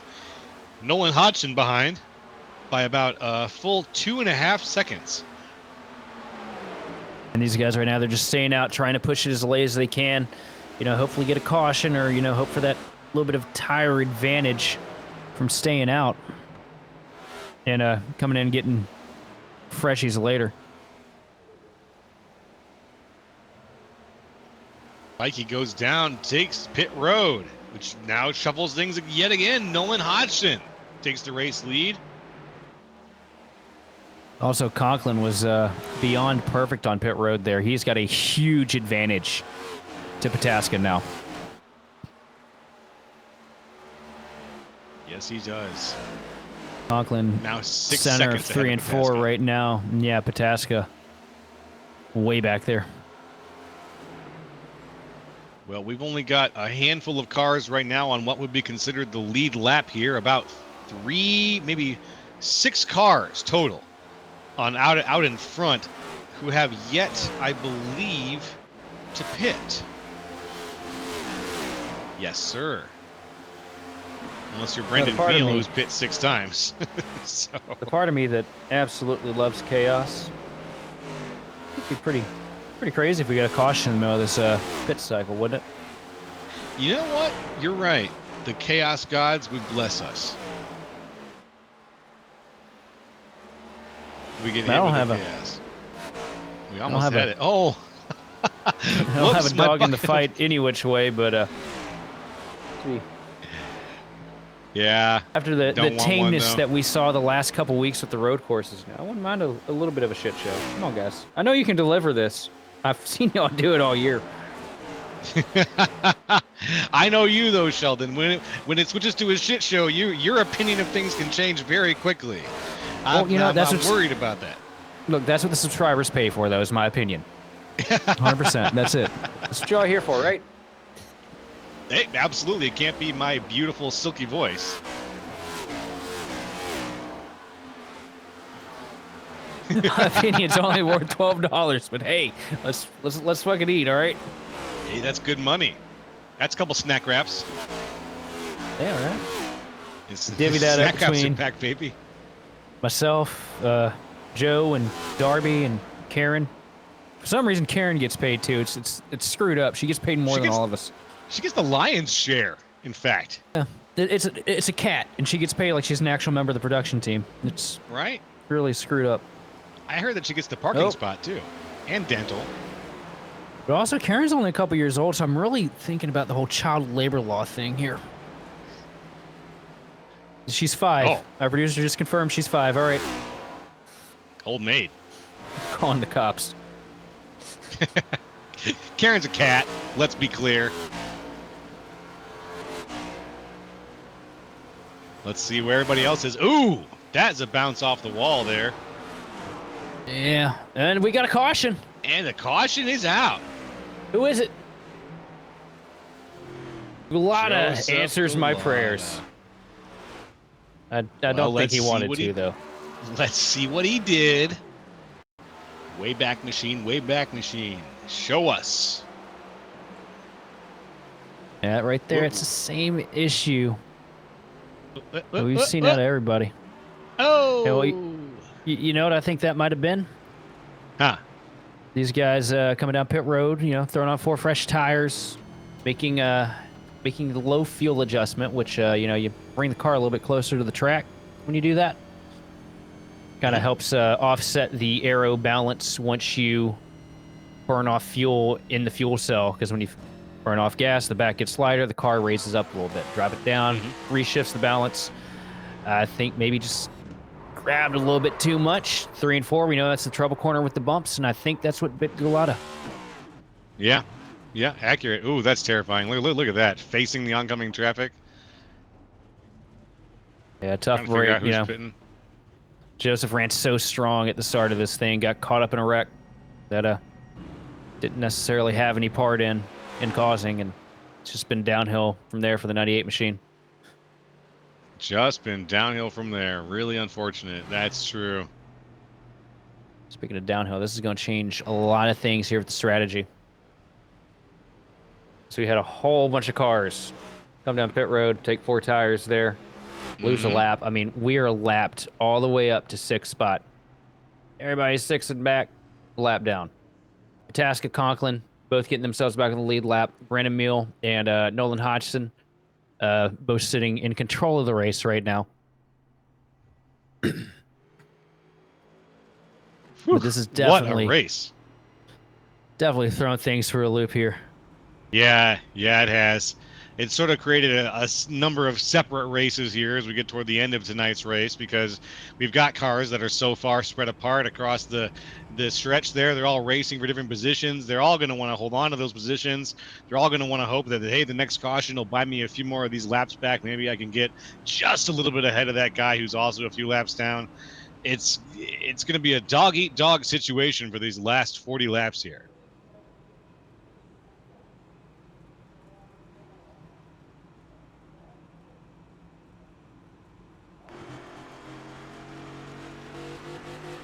Now coming around, we're on 1 to green, 158 out of 200, looking for 160 coming up here real soon.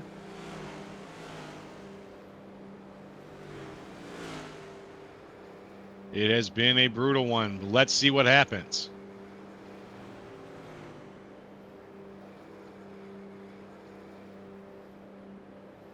So you have one more drivers get themselves back on the lead lap here with the wave around. That's going to give us all the way up to 9th position on the lead lap. Now let's get everybody stacked back up. That's what I want to see. Do this right here. He got all these guys wanting to get themselves back on the lead lap. So there's going to be chaos in the back part of the field. Everybody trying to race for the lucky dog position. So from 10th on back, these guys are going to be beating the absolute dog shit out of each other. Yeah, guys are cycled back here. There goes the pace car. This is a wild stack up here. Only about 6 cars stacked up on the front side by side. Green, green, green. You know what that means? It means we are go here on Grid Vision. Let's see what happens. Everybody but the outside lane. Brennan Mill not really getting through the gears too well, but you see a heavy amount of damage still on the 40 machine after the early race incident.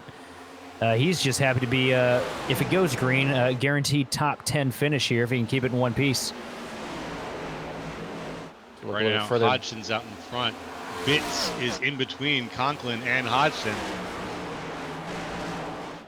Here comes Conklin peeking to the outside now, trying to make moves on Bitts. Bitts going to hold strong on the bottom, though. Conklin trying to shoot it down the hill to get a run down the back stretch. Doesn't quite get what he needs to get past the machine in front of him. So look a little bit. Field is all over the place right now. Guys high to the outside and the back, too. They also got this wave of around cars in the back, too. You know, they got to put back on the lead lap, but they are at the back of the field.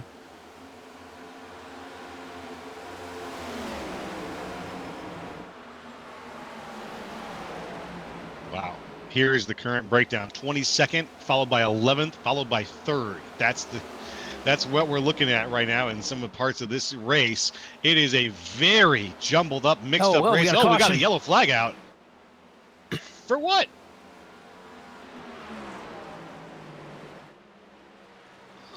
Let's take a look. Let's see what those two rascals were up to. Got it. Coming around here, 163.0200. We're on our next yellow. Sorry about that. Oh, whoa! I hit the wrong push mute there. You're good. You're good. I'm looking at the wreck here. But pow! Let's see what happened here. A little bit of contact there. The one machine gets into the back of Zach Range. Takes him around coming off 4, and Range just unable to get the thing back in control because every time he just about had it back in control, somebody smacked the hell out of him. Yeah. It's definitely a rough place to be. So we see a couple cars that pit earlier in the sequence that got their wave around on that last caution coming down pit road now, get 4 fresh tires. Make those final adjustments here to go with it. Yeah, you don't have any more time after this, really. This is going to be it. For getting those adjustments done and getting those tires on. Even the Kool-Aid man himself, Brandon Mill, going to come down pit road, probably pull those fenders out again on the 40 machine. Oh, yeah. Pretty sure he was saying something else when he saw that wreck in front of him earlier, though. Yeah. Oh, yeah, definitely. Oh, shit.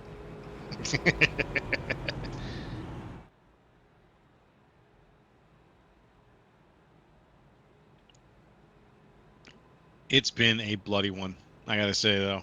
It's been a bloody one. It's from between the track biting and then a couple of incidents here, racing incidents, as you might call them. It has been a bloody one here at Dover Motor Speedway, folks, but it's been a good one, I gotta say. I love watching a good race where there's a little bit of action, a little bit of green flag, you know, column A, column B. It can't be one or the other the whole time. And this race has provided that a sort of up and down dramatic shift that as a commentator, I got to say I've been enjoying it. I hope you've been enjoying it too, folks out there. Having a good time if you're watching. It's been great to have you. Wrist your ears pierced. Love having you along for the ride as usual. And folks, if you're brand new to Grid Vision, welcome. Nice to have you. Go ahead and hit that follow button, find out when we're broadcasting. And if you're not new, or if you're really just new and enjoying things, go ahead and hit that subscribe button for us. Show us a little love, and we'll bring you even more excellent content here from Grid Vision. And the cool thing for Roger Pierce right now is he's watching this race, and he's seeing it on 3 screens. But the man only has a single monitor in front of him. What? That's how drunk we are behind the pit wall. Ah, very good. It makes sense now. The Talladega infield. The Talladega infield in one person. Yeah, man, Roger, you better chill out, man. That's a sim racer. If your 2 screens aren't an inch away from your eyes, you're gonna have 3 or 4 of them. Here we are, right now, 1 degree. Nolan Hodgson. Here goes the pace car. Nolan Hodgson, Sean Conklin out in front. Hodgson is hot for it right now. Look at that. Sitting out just a little bit ahead of Conklin. Getting ready to go. Green, green, green. We are go, go, go. Yet again, the whole column moves forward this time. Everybody staying side by side into one. Gotta be careful here, getting through one. Conklin gonna get the outside line. Gonna get the momentum. It's gonna shoot him down the back straightaway. Sean Conklin back in charge here, coming into 3, but is Nolan gonna be able to fight back? Down to the bottom, slides up the track, tries to keep it off the 54 machine. And just barely enough momentum to make a little bit of contact here on the front straightaway. Doors out. Down into turn 1. Hodgson gonna try and make it work, but Conklin firing back with all the momentum on the outside that he needs, taking the air away from the 12 machine. Now the 12's going to fall back in line here, and another caution comes out in the back. Wreck on the back stretch. I heard it over the radio, and there it goes. Let's take a look and see who was the bad boy this time. Wayback Machine says the 98.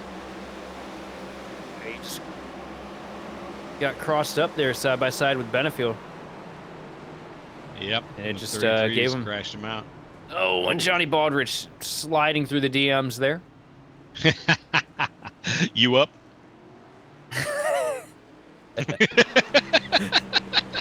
Johnny Baldrige hits him with the U up as he goes sliding by. It doesn't work. He's into the wall.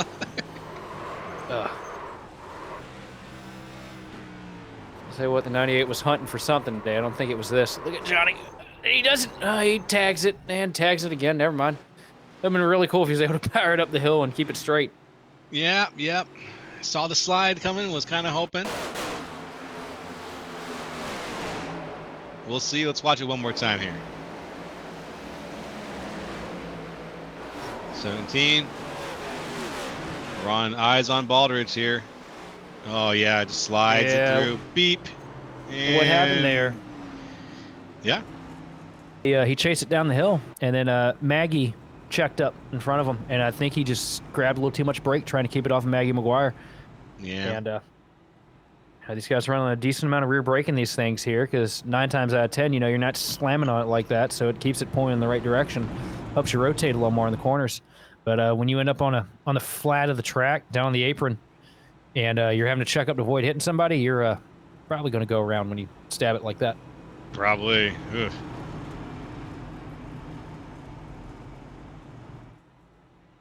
And we've got at least 2 to go here still, with 31 laps by NASCAR math left in tonight's race. Here at the Monster Mile. The Monster Mile, right? That's what we call the Dover? The Magnificent Mile? Oh, the Monster Mile. The Magnificent Mile is in Chicago. Monster Mile. What mile? Magnificent Mile. That's Michigan Avenue. Sure. That's what I'm wondering, is if we got a Miles a Monster out there, because he's definitely chewed up a few cars today. Oh, yeah. Isn't there like a statue? Yep. Oh, that sucks. Oh, that's okay. Big ass concrete statue that monster. That they shove a car in every year. That's so cool. Okay, well, I gotta get a shot of that. That's really amazing. Yeah, it is one of the trophy that they actually. What? Go on. It's one of the more iconic trophies in the sport.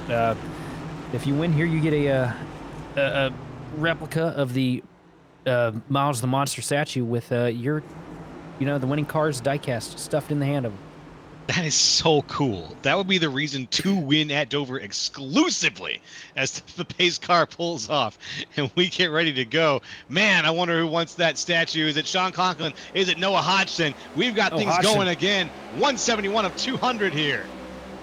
Hodgson did not get going on the restart. Going to lose a lot of time here. Sean Conklin going to walk away with a decent advantage down to 1 and 2. And this is going to open the door. Here comes Pataska back up to second spot. Oh, and Hodgson up into the wall. Caught the dirty air off the back of the 17 machine, stuffed himself into the fence, but here comes Pataska now trying to close in to the back of that 54 machine. And he's there. Woo. Trevor Baxter very close there. Bikey now very close to Hodgson. It has been a tough one for Hodgson to hold on to his position as these guys are making pass after pass on him right now.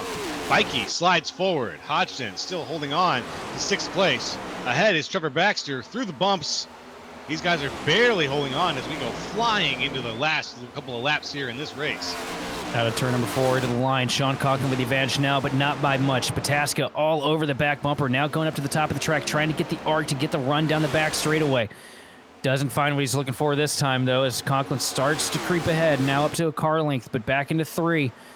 And you can see Pataska, you know, I think you're seeing right now the little bit of struggle that Conklin was having with the car earlier in the race, still being kind of cautious going into turn 3, not to snap it around. And Pataska not worried about it at all, throwing caution to the wind, sending it deep into 3. If there's an opportunity for that 17 to get by, I think it's going to be there. He just has to set it up in 1 and 2. Just got to set it up, and let's see if he can right now. Everybody coming around has got to deal with this track that they've been fighting all race long. The track has claimed so many cars. We see sparks flying still from guys hitting the wall, guys going over the bumps. It has been a wild one out there. Sean Conklin out in the lead. Pataska right behind still. Less than half a second behind. Pataska signals for a pass on the inside. Down to the bottom here into 3 and 4, getting a little bit more clean air to the nose this time. Let's go set up Pataska with a good run down the front straightaway. I don't know if Conklin was trying to find momentum there, if he missed the corner a little bit. Going to get the advantage back through 1 and 2. Use a little bit of aero blocking, working in the favor of the 54 machine. Now Pataska going up the hill, trying to find that momentum, and it looks like he's found it here through 3 and 4. Going to close up the gap a little bit, but not a whole lot. Yeah, not quite enough there, as Conklin still has the lead pretty solidly. Omar Diallo in the back, though. He's in 3rd place right now, up 24 positions from where he started tonight's race. Really an incredible drive right now out of the 3rd place car. He's looking to try to be a contender here, but he can't quite close the gap between him and 2nd place. If he can, then it's going to be up to Pataska to not only hold off what's behind him, but try to attack what's in front. And Conklin is just absolutely hauling through 1 and 2. That right there, that's his bread and butter here. Gets a huge run through 1 and 2, and it's really making up for the little unsteadiness that he's feeling in the entry to 3. But you see him lose a little bit of time here. Pataska closing up again through 3 and 4. But I gotta tell you, Conklin always gets it sent off really well through 1 and 2 here, so. it's got to corner be for Pataska. It's got to be these bumps here that are making Conklin just a little bit unsure about. Like, they're right there coming through 3 and 4. It's when I see them, that's the moment I'm seeing him get the most unsure right now, as Diallo bites the wall a little bit behind these guys. Conklin is just trying to avoid losing control of his car, as he's seen so many others do tonight so far. Ooh, heavy into the wall. Yeah, himself included, too. He's had two bites of that through 3 and 4, where it's caused that car to get unsettled. The last stab we saw at it was on that last green flag run right before pit stops. Got in there and got it off the bumps and about lost the back of it. And, you know, right now just being more concise, more calculated, trying not to throw this thing away. Knows that he has the advantage as he starts to pull it out now. Up to about 0.4 of a second now between him and 2nd place. And just shy of 20 laps to go. Just shy of 20 laps to go. Looking real good right now is Sean Conklin. Like you said, that gap is widening just a little bit. We'll see how well he can keep that pace up, though, for the last 20 laps here. Less than 20 laps now. We've got 17 laps to go here at Dover Motor Speedway. Pataska is looking everywhere he can to try and find the momentum to pull him up to the back bumper of the 54 machine, but it's just to no avail right now. Garcia right now is dealing with Nolan Hodgson as well. And Hodgson was trying to figure out if he was going to hold on to 6th place, ended up falling back a little bit. Richard Garcia, one of the toughest racers we've seen so far in tonight's race, just clawing to hold on to where he started, down 3 from where he started tonight's race, in 6th right now.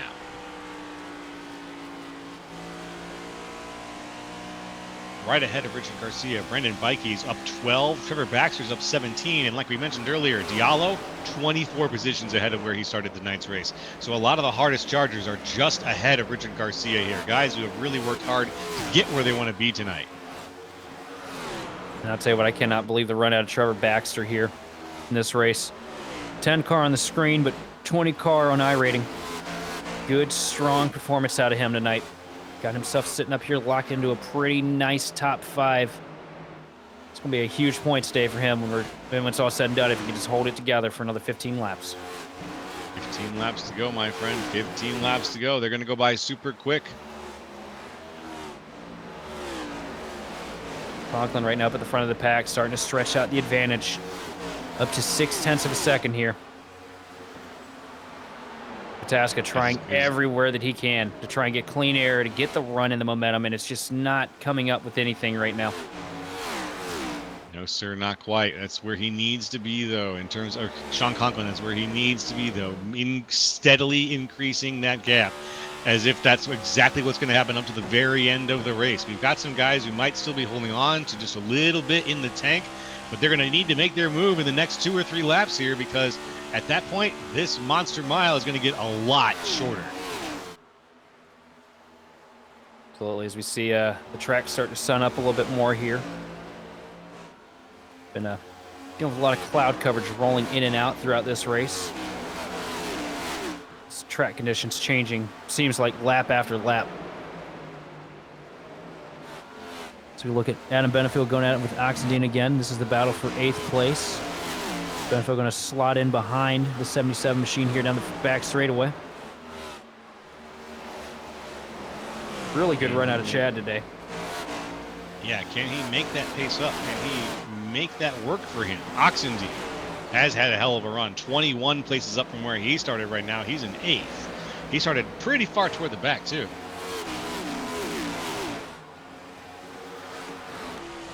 Garcia going out with Hodgson now. Hodgson to the back bumper of the 57 machine. Garcia trying to claw his way back out. You know, led a lot of laps to start this thing off. Lost the handle on the car midway through. Trying to use these last 10 laps as a final stab to charge forward.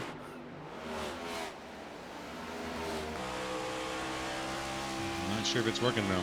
We'll see. A 6th place is definitely nothing to bat an eye at, though, especially in this field. Not at all. Yeah. This field has had wrecks from the very front of the field to the very back of the field all night. There's been nowhere is safe on the track tonight. So if you have survived to stay in the top 10 to this point, you are a survivor, and I salute you. How about Diallo sitting there in 3rd?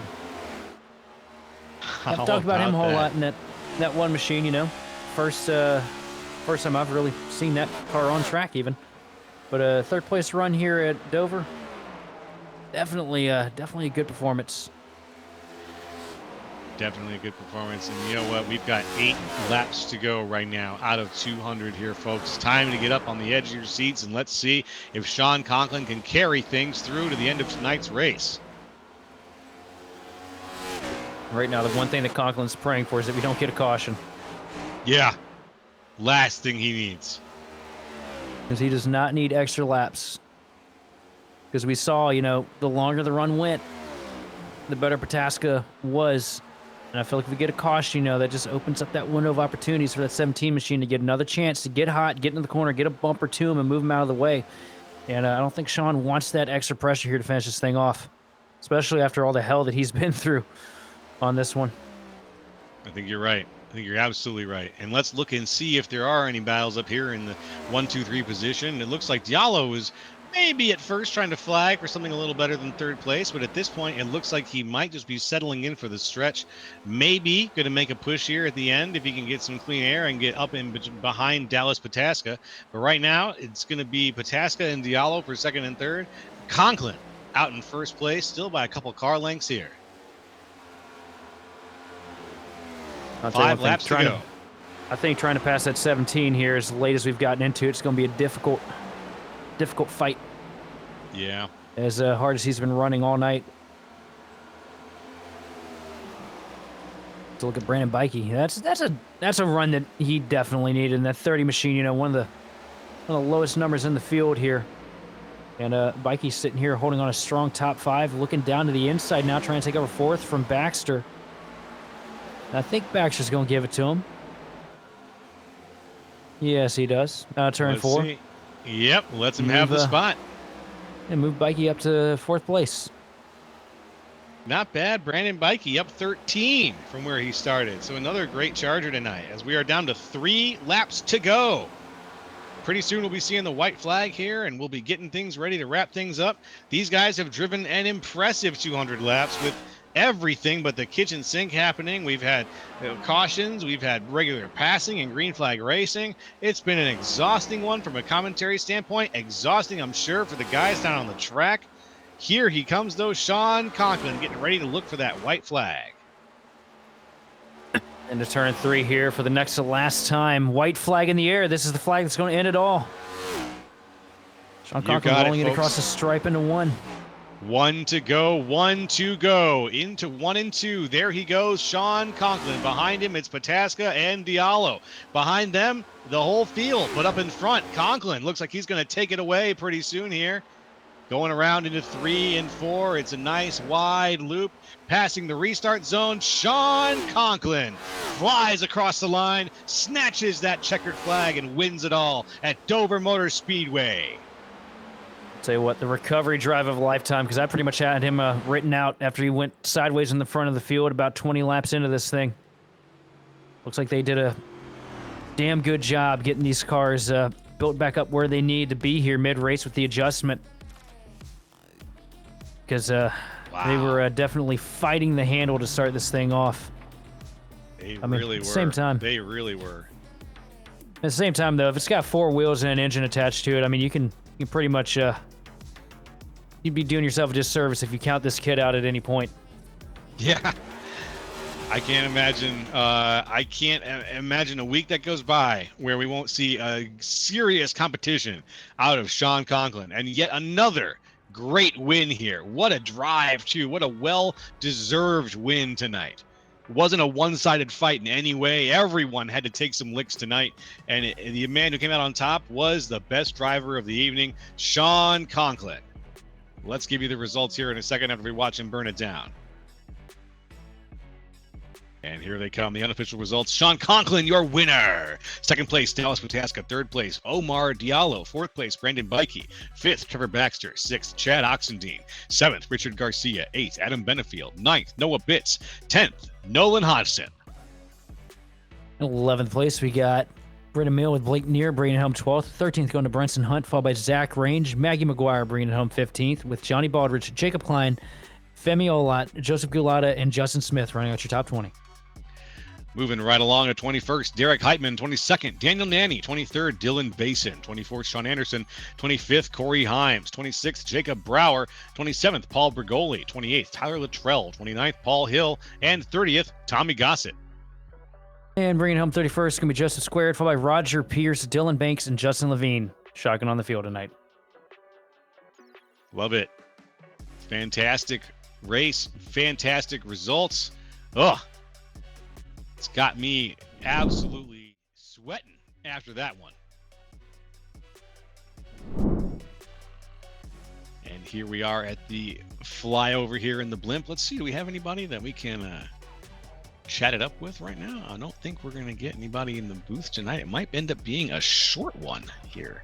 Let's see. What was your takeaway on that race tonight there? Sheldon, how you feeling after that one? Well, also, as we see the booth start to puddle in here, as Pataska joins down there. But we'll do the takeaways first. That way we can just streamline the process going into the raid here in a couple. I mean, we saw a little bit of everything. You know, you saw guys fighting with the handle of their cars, mistakes made early. You got to see what the next-gen car does on a track with bumps when you have it a little too trimmed out.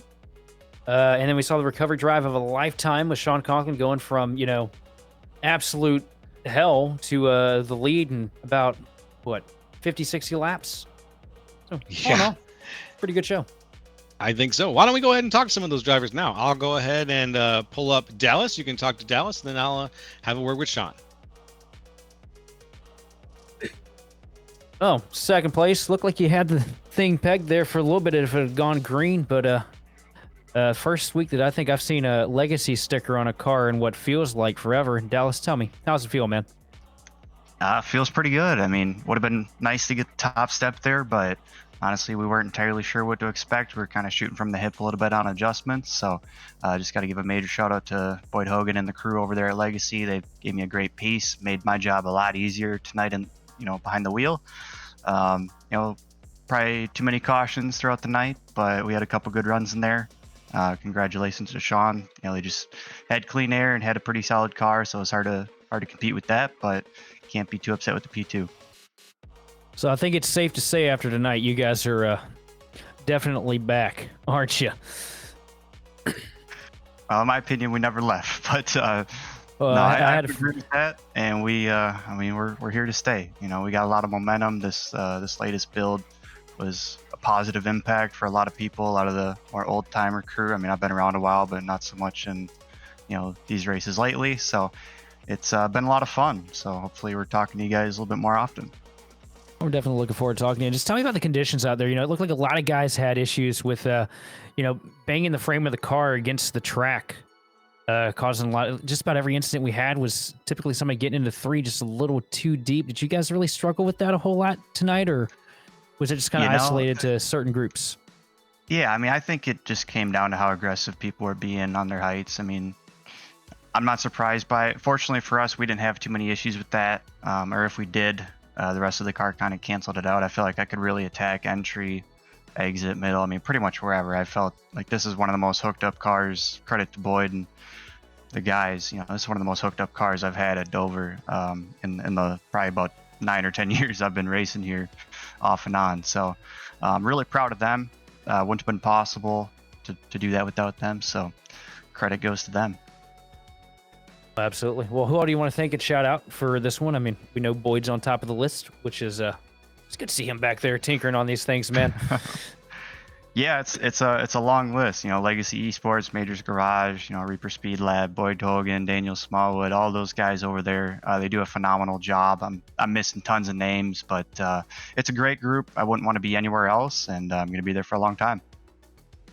Dallas, thanks for popping up here and talking with us. Going ahead and rest because I'm sure everything on you has got to be hurting by now. We're dripping. Absolutely. Thanks, guys. Pleasure. And we're going to hand it back on over to Joe LaCastro with your race winner here. The man, the myth, the legend himself, Sean Conklin. Hey, Sean, can you hear us up here in the booth? Yes, sir. Hey, congratulations on another win here, my friend. Another solid win, but you were not just a solid win, a come from behind victory. You had the card stacked against you pretty early on in there, and that comeback drive was really, really impressive. Tell us what was going through your mind when that road came up and bit you there early on. Yeah, do want to apologize to everybody that was involved in that wreck. Just wasn't thinking, just mind of a racer in the moment, went down in there and forgot how much these things bottom out nowadays, with the new build. On the first couple laps, went in there, car just bottomed out and lost it. So that's definitely gonna not be one of my best moments to look back on. A lot of cars got caught up in that, and that's one of the biggest things that I don't want to do. So apologize to everyone from that wreck, and we'll try to learn from it and not do it from now on. Just I took 3 and 4 just as easy as I could for the rest of the race ever since that happened. So, yeah. After that, we just we battled the car a little bit. Just had to get it to where I liked it. Played some good pit strategy. Got ourselves back up to the front, and even with that caution during pit cycles, we were still able to get the lucky dog, cycle back to the front, and run away with it there at the end. So happy with the result, and yeah, we'll try to learn from that pretty big mistake.